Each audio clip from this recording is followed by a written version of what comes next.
की to success point में आप सभी का स्वागत है। यह वीडियो बीएसएससी इंटर स्तरीय मैथ का तीसरा वीडियो है।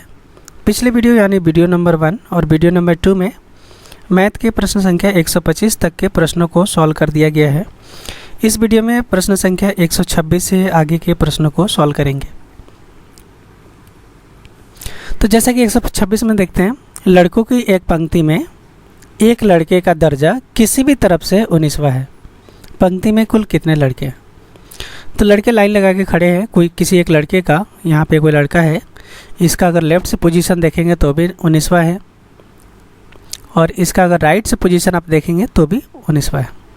तो इसको लेफ़्ट से काउंट करेंगे तो 19 बच्चे काउंट हो जाएंगे, और राइट से काउंट करेंगे तो भी हमारा 19 काउंट हो जाएंगे। अब चूँकि इसको आपने 2 बार काउंट कर लिया तो एक बार आपको माइनस करना होगा। तो इस तरह कुल लड़के कितने होंगे? 19 दूना 38 माइनस 1 37 आंसर हमारा हो जाएगा। एक हमने माइनस क्यों किया? क्योंकि लेफ़्ट से काउंट किया 19 तो भी ये लड़का काउंट हो गया, और राइट से काउंट किया तो भी 19 तो भी ये काउंट हो गया। तो ये 2 बार काउंट हो रहा है, 2 टाइम्स, तो एक बार इसको माइनस करना पड़ेगा। इस तरह के प्रश्न में हमारा आंसर हो गया 37। एग्ज़ाम में कैसे बनाएंगे? 19 दोनों की तरफ से पोजीशन है, 19 दूना 38 और एक माइनस कर देंगे, 37 हमारा आंसर हो जाएगा। अगले प्रश्न में चलते हैं। हाँ, प्रश्न संख्या 125, इसको पिछले क्लास में कराया गया है। ये भी सेम तरह का प्रश्न है कि 2 लोग हैं, 2 कौवे की पंक्ति है, ए यहाँ पे, ए जो है ए यहाँ पे है, इसका पोजीशन कौन सा है? 10वां है। उसी तरह राइट से बी है, यहाँ पे बी का पोजीशन कौन सा है? 9वां है। देखिए ए 10वां है, बी 9वां है। दोनों आपस में जगह बदल लेते हैं। यहाँ पे आ गया हमारा बी, यहाँ पे आ गया ए। जब जगह बदल लेते हैं तो ए बाएं से 15वां है, ए बाएं से कहाँ पे जाता है? 15वां हो जाता है। तो देखिए जो मीटिंग पॉइंट है उसको काउंट करिए। तो इधर लेफ्ट से 15 है और राइट से कितना है? 9 है, जोड़ दीजिए। और चूँकि इन दोनों को 2 बार आपने काउंट कर लिया तो एक माइनस कर दीजिए। तो 15 9 हमारा कितना हो जाएगा? 24 माइनस 1 23 हमारा यहाँ पे उत्तर हो गया। तो ये पिछले वीडियो में इसको कराया जा चुका है। अगले प्रश्न को चलते हैं।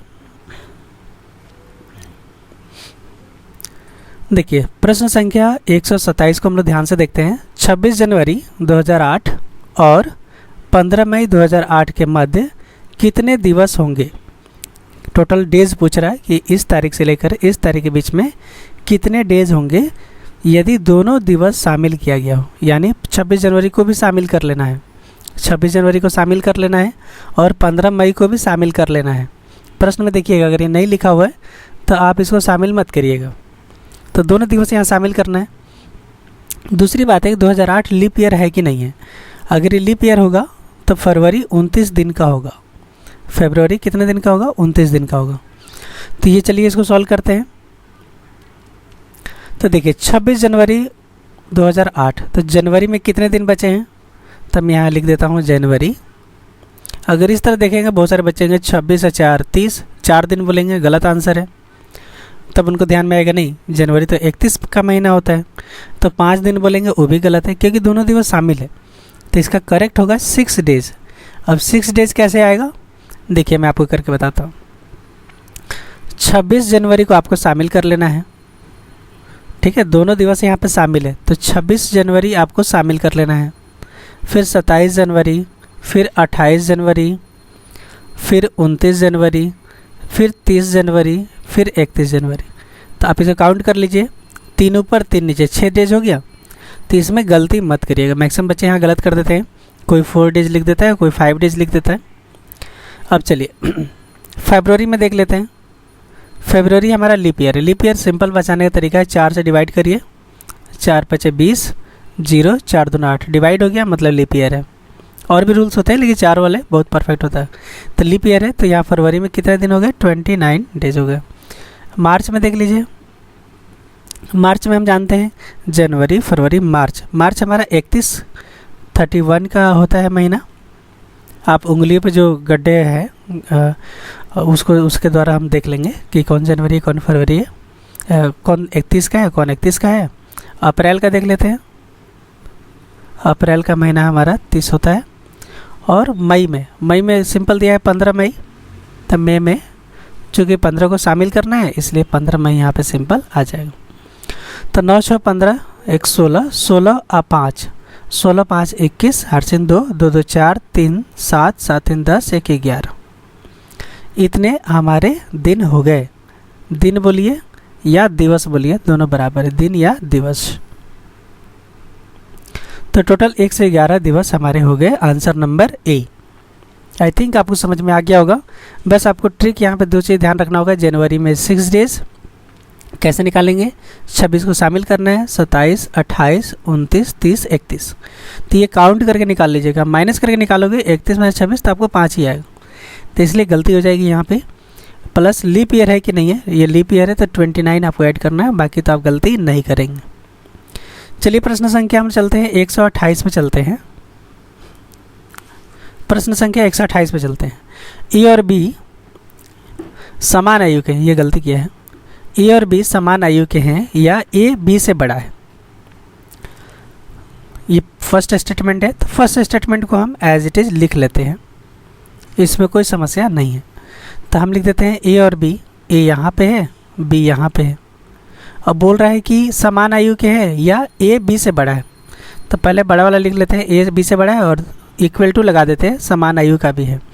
तो A is greater than equal to B, यानी ए और बी समान आयु के हैं या ए बी से बड़ा है। स्टेटमेंट 1 हमने कंप्लीट कर लिया।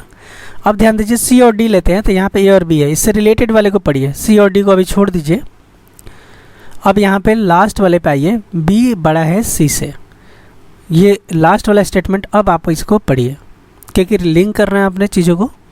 तो इसको हम 2 बना दिए, ये हमारा फर्स्ट था, ये हमने 2 स्टेटमेंट लेके चला।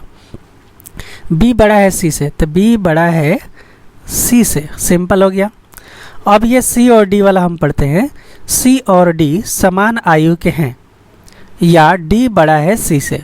अब यहाँ पे डी यहाँ बना लेते हैं, डी जो है हमारा बड़ा है किससे, सी से, और सी और डी समान आयु के भी हैं, ये दोनों समान आयु के भी हैं।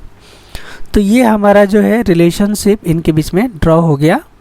अब इन रिलेशनशिप के बेसिस पे आप आसानी से आंसर दे पाएंगे। तो आई थिंक आपको समझ में आ गया होगा।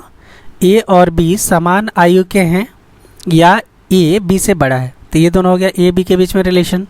उसके बाद बी बड़ा है सी से, बी बड़ा है सी से, ये सेकंड बीच वाला रिलेशन हो गया क्लियर। और सी और डी के आयु के समान या डी सी से बड़ा है, ये आपका सी और डी के बीच में रिलेशन क्लियर हो गया। अब इस पे प्रश्न को देखते हैं। ऑप्शन नंबर ए को पढ़िए ध्यान से। ए बड़ा है बी से। अब देखिए ए यहाँ पे है, ये यहाँ पे है, बी कहाँ पे है, यहाँ पे है। अब ये बोल रहा है कि ए बी से बड़ा है, तो नहीं, बी से बड़ा है और बराबर भी है, तो ये बराबर को छोड़ दिया है, इसलिए बी ए ऑप्शन आंसर हमारा नहीं होगा। ये गलत हो गया क्योंकि ए तो बड़ा है लेकिन बराबर भी है, बराबर वाला कंडीशन ऑप्शन नंबर ए में छोड़ दिया गया है, इस कारण से ये गलत हो गया। ऑप्शन नंबर बी को हम देखते हैं। बी और डी समान आयु के हैं, तो अब हम आइडेंटिफाई कर लेते हैं कि दोनों कहाँ पे है। बी और डी के बारे में बात हो रही है, इस बी के बारे में बात हो रही है और डी के बारे में बात हो रही है। बी और डी समान आयु के हैं, बी यहाँ पे है, डी यहाँ पे। देखिए समान आयु कहाँ से हो गया, बी ऑलरेडी सी से बड़ा है और सी डी के इक्वल में है, तो ये बिल्कुल गलत स्टेटमेंट है, ये भी हमारा सही आंसर नहीं है। अगले ऑप्शन को पढ़ते हैं, सी वाले ऑप्शन को पढ़ते हैं। यहाँ पे सी डी और सी के बीच में बोला जा रहा है, डी कहाँ पे है, यहाँ पे है, और सी कहाँ पे है, यहाँ पे। तो बोल रहा है कि डी बड़ा है सी से, डी बड़ा है सी से, बिल्कुल सही है, डी बड़ा है सी से, लेकिन इक्वलिटी भी तो है, तो इसलिए ये भी गलत है क्योंकि इक्वलिटी छोड़ दिया है। अब पढ़ते हैं लास्ट वाला हम, तो लास्ट वाले में देख लीजिए, ए बड़ा है सी से। अब ये ए के बारे में बात हो रही है और किसके बारे में बात हो रही है, सी के बारे में बात हो रही है, तो ए बड़ा है सी से, हाँ बिल्कुल सही है।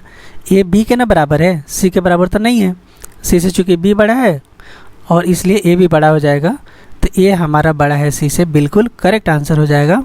तो इसलिए हमारा D is A correct answer. I think आपको समझ में आ गया होगा। अगर समझ में नहीं आया होगा तो कमेंट में लिखिए और अगले वीडियो में एक्सप्लेन कर दिया जाएगा। चलिए अगले प्रश्न पे चलते हैं हम।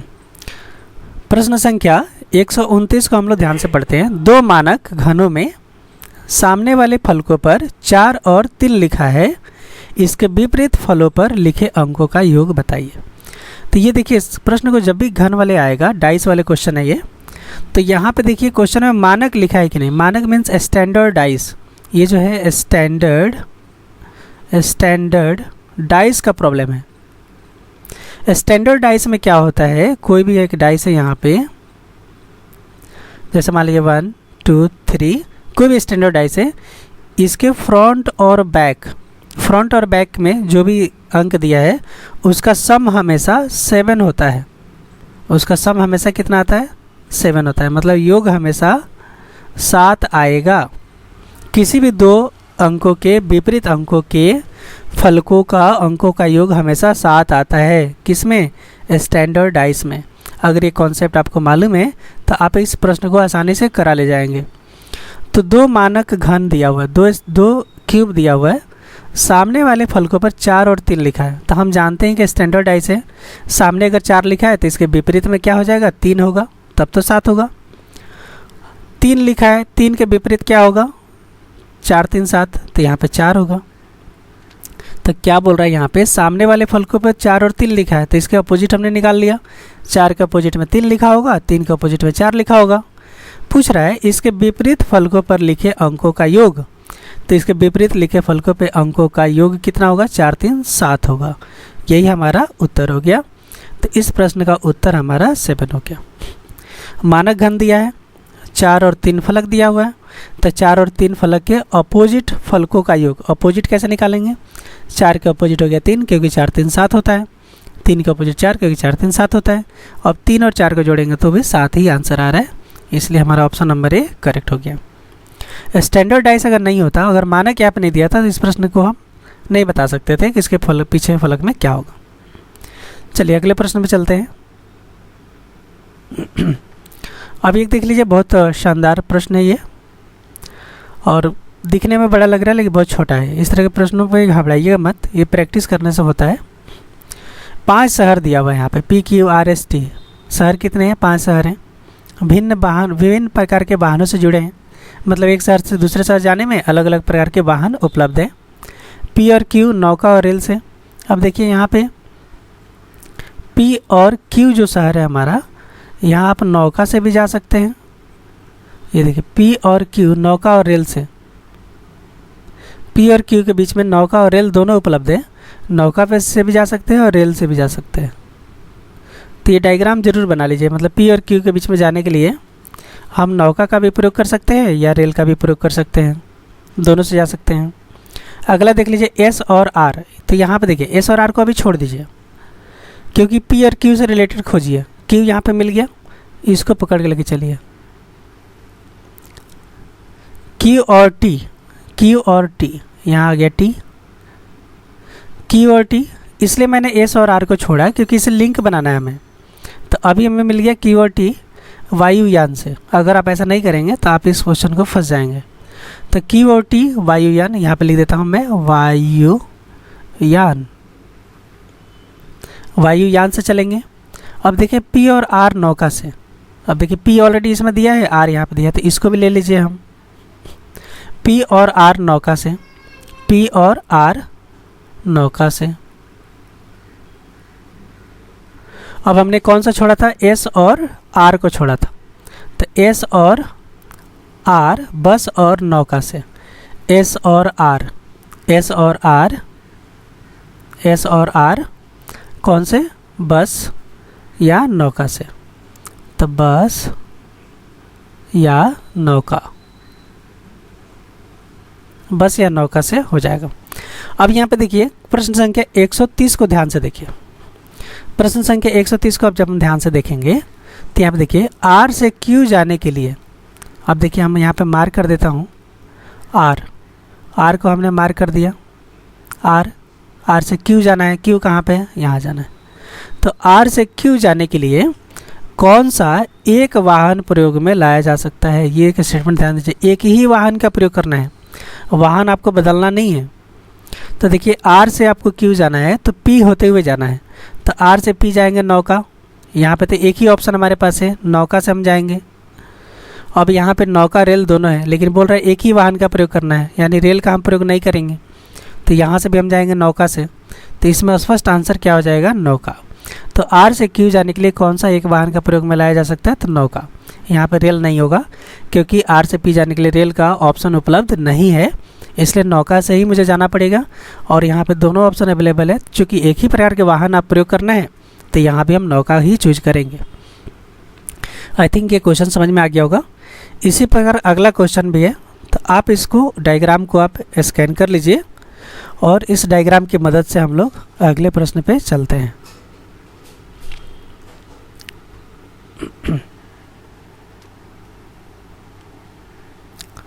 तो चलिए, आई थिंक आपने डायग्राम को स्क्रीनशॉट ले लिया होगा।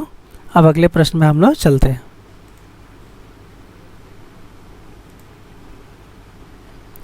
अब देखिए, यहाँ पे प्रश्न संख्या हम बात करें 131, उसी से संबंधित प्रश्न है। तो मैंने मान के चल रहा हूँ कि आपने स्क्रीनशॉट डायग्राम का ले लिया होगा, और उस डायग्राम को हम यहाँ पे देखते हैं। मैंने भी अब फोटो क्लिक कर लिया है डायग्राम को, तो मैं डायग्राम मैं भी देख पा रहा हूँ, आप भी देख पा रहे हैं। तो एक प्रश्न संख्या 131 को सॉल्व करते हैं। तो मैं डायग्राम यहाँ ड्रॉ कर देता हूँ। यहाँ पे डायग्राम क्या था हमारा, एस, यहाँ से था बस, या यहाँ पे नौका, यहाँ पे था आर, आर से था यहाँ पे नौका, उसके बाद था पी, पी के बाद से था यहाँ पे नौका,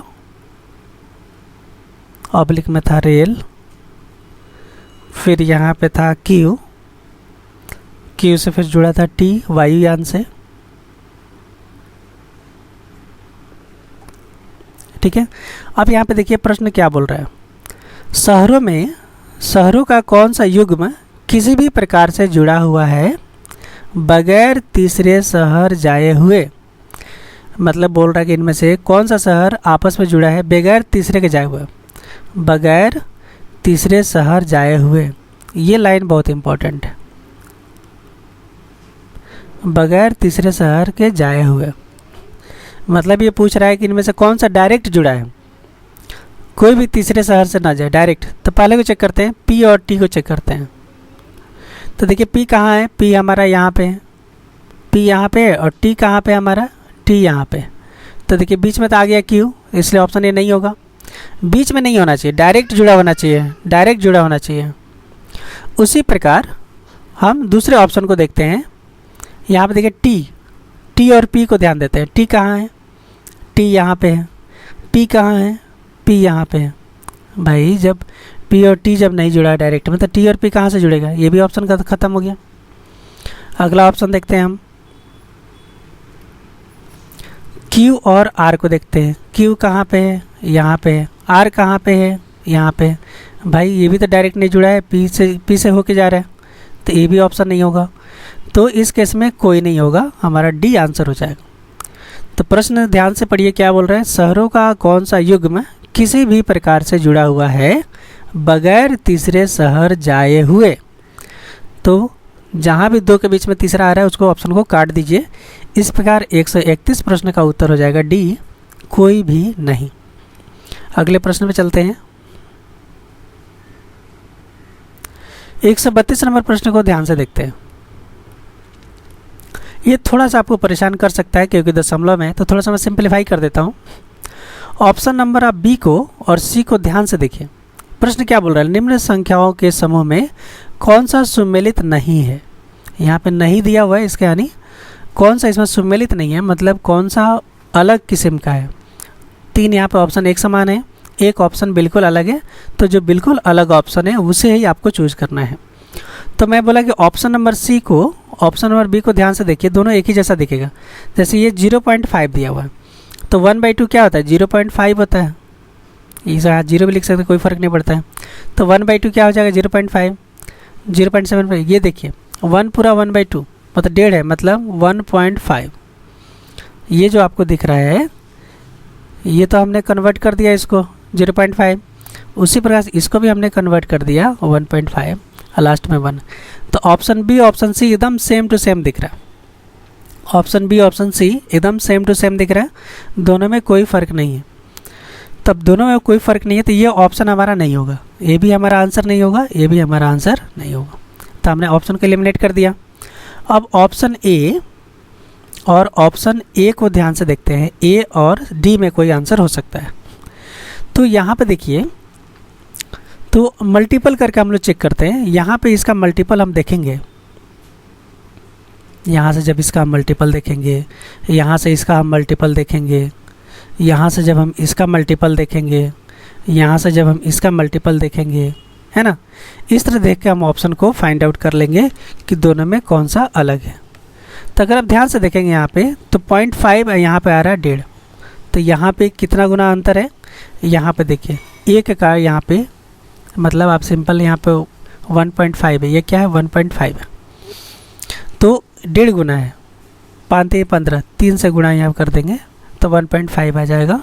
यहाँ भी कितना है 1.5 है ये, तो यहाँ पे अगर आप गुणा करेंगे 0.5 से तो आ जाएगा 1.5, मतलब यहाँ अंतर कम है। तो इस तरह के प्रश्न में क्या करेंगे, इसमें हमको ज़्यादा अंतर नहीं चल रहा है। थर्ड वाले पे देखिए बिल्कुल आपको अंतर चल जाएगा।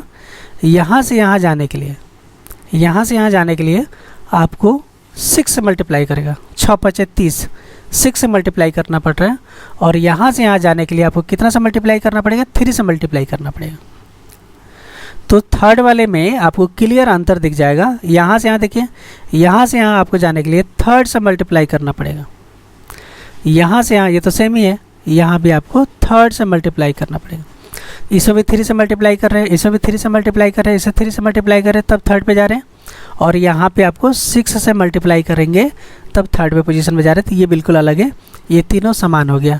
तो इसलिए यहाँ पे जो सुमेलित नहीं है वो ऑप्शन नंबर ए है।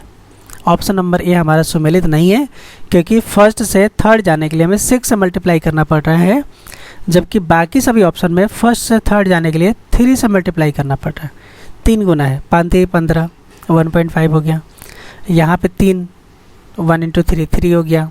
यहाँ पे 0.5 15 1.5 हो गया। लेकिन यहाँ पे 6 5 30, तो 3 0 आ गया यहाँ पे। आई थिंक इतना आपको क्लियर समझ में आ गया होगा। तो इसका आंसर हो गया ए। अगले प्रश्न पे चलते हैं। अब देख लीजिए, ये प्रश्न बहुत आसान प्रश्न है, यहाँ पे ज़्यादा दिमाग नहीं लगाना है।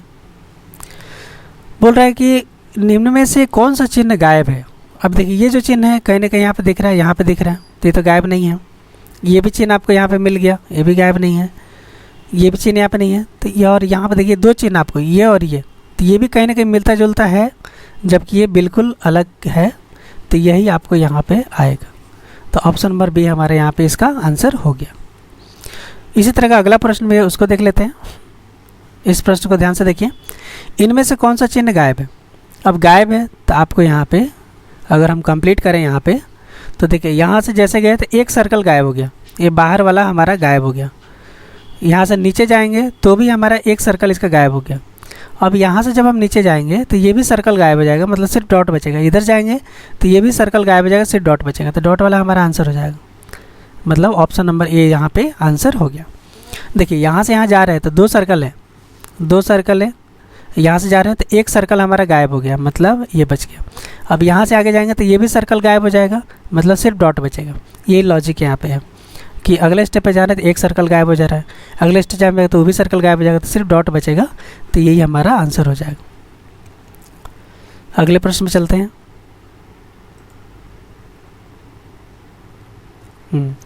अब देखिए यहाँ पे 135 नंबर प्रश्न है। आप चाहे तो इसको ट्राई कर सकते हैं, वीडियो को पॉज करके आप इसको ट्राई कर सकते हैं। मैं लॉजिक यहाँ बता देता हूँ। निम्न अक्षरों के समूह में कौन सा सुमेलित नहीं है। अब यहाँ पे ध्यान से देखिए, एक कॉन्सेप्ट होता है वॉवेल और कॉन्सोनेंट। वॉवेल यानी स्वर और कॉन्सोनेंट, कॉन्सोनेंट मतलब व्यंजन। तो यहाँ पे आपको सिंपल यही देखना है किस में स्वर है। जैसे यहाँ पे स्वर है, ये हमारा स्वर है, यहाँ पे ई ओ स्वर है, यहाँ पे यू स्वर है, लेकिन यहाँ पे किसी प्रकार का स्वर का यूज़ नहीं किया गया होगा, तो हमारा आंसर हो जाएगा ए। यहाँ भी स्वर का प्रयोग किया गया है, यहाँ भी स्वर का प्रयोग किया गया है, यहाँ भी स्वर का प्रयोग किया गया है। ऑप्शन नंबर ए में किसी प्रकार का स्वर का प्रयोग नहीं किया गया है, ये सब के सब व्यंजन है यहाँ पे। तो इसलिए निम्नलिखित में से कौन सा सुमेलित नहीं है, नहीं है, तो हमारा ए सुमेलित नहीं है, क्योंकि इसमें कोई किसी भी प्रकार का स्वर का प्रयोग नहीं किया गया है, सब व्यंजन का प्रयोग किया गया। ऑप्शन नंबर हम 136 का देख लेते हैं, 136। बी एफ का संबंध एच एल से है, तो वह ई आई का संबंध किससे होगा? तो पोजीशन वैल्यू आप लोग याद कर लिए होंगे, ए बी का वैल्यू हो गया 2, बी का पोजीशन 2 हो गया, एफ का हो गया 6। एफ वैसे भी दिखता है 6 के जैसा, ऐसे करेंगे तो एक एफ 6 बन जाता है। अब यहाँ पे एच होता है 8, 8 में भी कटा हुआ है बीच में, 8 में भी कटा हुआ, एल 12, तो ये ध्यान रखिएगा। तो यहाँ पे 2 में अगर आप 6 जोड़ेंगे तो आपको 8 मिल गया, और 6 में आप 6 जोड़ेंगे तो 12 मिल गया, मतलब 6 को ऐड करना है। तो ई का हो गया 5, आई का हो गया 9। तो 5 में 6 जोड़ेंगे, 6 5 11, इसमें जब हम 6 जोड़ेंगे 6 5 11, 11 का होता है के, और 9 में अगर 6 जोड़ेंगे 9 6 15, और 15 का होता है ओ, तो के ओ मेरा आंसर हो जाएगा बी। मतलब बी एफ और एच एल में 6 का अंतर है, उस तरह ई आई में 6 का अंतर होगा। बहुत आसान सवाल है ये। तो आंसर क्या हो गया? के ओ। अगले प्रश्न पे चलते हैं। अभी भी देखिए, ये भी प्रश्न आसान है हमारा। जो रबड़ का वृक्ष से जो संबंध है, रबड़ और वृक्ष के बीच में क्या संबंध है? वही संबंध रेशम और किसके बीच में है? तो देखिए सिंपल, हम जानते हैं कि वृक्ष से रबड़ प्राप्त होता है, वृक्ष से रबड़ हम प्राप्त करते हैं। उसी प्रकार रेशम किससे प्राप्त करते हैं? कीड़ा से रेशम हम प्राप्त करते हैं, तो आंसर हो जाएगा बी। कीड़ा से रेशम प्राप्त करते हैं, वृक्ष से रबड़ प्राप्त करते हैं। तो जो सेंटेंस आप बनाएंगे वो सेंटेंस दोनों पे सही होना चाहिए। ये नहीं कि सेंटेंस इसके लिए कुछ और बना दिया, यहाँ पे सेंटेंस कुछ और बना दिया, तो गलत हो जाएगा। तो हमने क्या सेंटेंस बनाया? वृक्ष से रबड़ प्राप्त होता है, उसी प्रकार कीड़ा से रेशम प्राप्त होता है। अगले प्रश्न में चलते हैं। 138 प्रश्न पे हम लोग चलते हैं। प्रश्न को ध्यान से देखिए। ऐसे प्रश्नों को बनाने के लिए आई थिंक आप लोग ट्राई करिए इसको। अगले वीडियो में मैं इस प्रश्न को बताऊंगा। बहुत ट्रिकी है, इसमें पेन भी चलाने की ज़रूरत नहीं है। इसका ये शानदार ट्रिक है, मैं अगले क्लास में आपको बताऊंगा, और आप लोग कोशिश करिए। अगर बना लेते हैं तो मुझे बताइए। तो ये बहुत शानदार ट्रिक है। यहाँ पे आपको 10 सेकंड में, आपको 5 सेकंड में नहीं लगेगा इस सवाल को बनाने के लिए। तो धन्यवाद, आज ये स्टॉप करते हैं। कुछ आपका सुझाव रहा तो कमेंट और लाइक करके हमें ज़रूर बताइए कि आपने वीडियो को कैसा पसंद किया, और आपके रिस्पॉन्स के अनुसार आगे कंटिन्यू किया जाएगा। और हम चाह रहे हैं कि और जल्द से जल्द आपको वीडियो बना के दें। धन्यवाद।